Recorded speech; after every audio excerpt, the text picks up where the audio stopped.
Early one morning, Gordon's fire wouldn't light. "I don't know what's wrong," sighed the firelighter.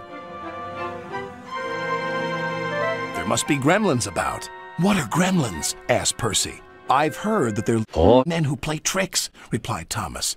"Can we find one?" I don't know. Fuck you. "Pah!" said James. "Gremlins don't exist, they're just wrong. If Firelighter says there are gremlins, there are." Come. "Ha!" snorted James. Sir Topham Hatt had heard everything. Silence! He said, "I am expecting a VIP, a very important person today. She has heard that all my engines are really useful. Please prove it." "Yes, sir," they all said. "As long as the gremlins let us." "What gremlins?" "The ones in Gordon's fire, sir. That's why he's not ready yet." "I'll see about that," thundered Sir Topham Hatt. And he did. "Gordon, I expect you to be on your best behavior today. You are to pull the special coach for my special visitor. But no high speeds, please. She won't like that." Gordon was... He was waiting for his special coach when Percy puffed in with some freight cars. "What's the matter, Gordon? You're late." "Driver says there's gremlins in the turntable," replied Gordon. "They must be everywhere," squeaked Percy. At last the turntable was mended, and Gordon puffed away with the special coach.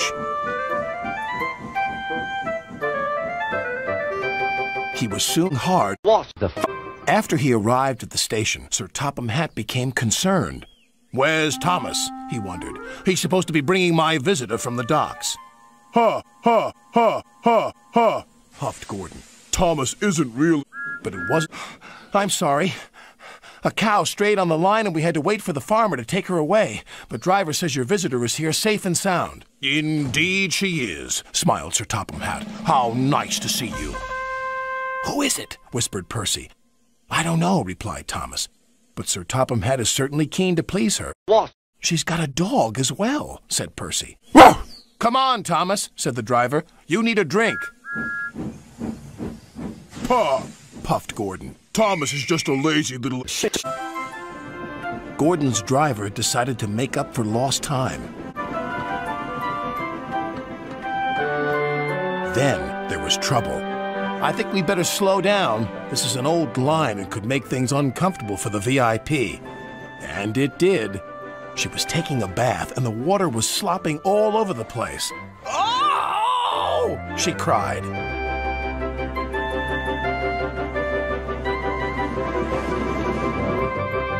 Gordon was very relieved to reach his final destination, where Thomas was waiting to collect Sir Topham Hatt and his special visitor. He blew an extra long whistle. This frightened the visitor's dog so much that he fled from the station and ran into a field where a bull was grazing. The bull frightened the little dog even more. He ran back again, onto the platform and over the bridge. "Row! Row! Row!"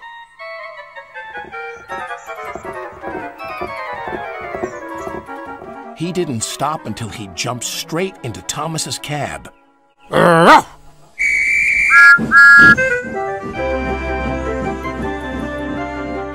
But he had a wonderful ride, all the way to the docks. "What's the dog's name?" asked the fireman. "Well, after today's events, I think I'll rename him Gremlin," Sir Topham Hatt chuckled. "In that case, I've met one at last. Ha ha!" "Excuse me, sir, but who is your very important visitor?" "Why, didn't I tell you?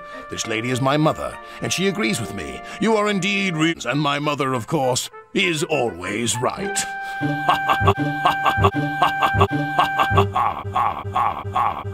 Aber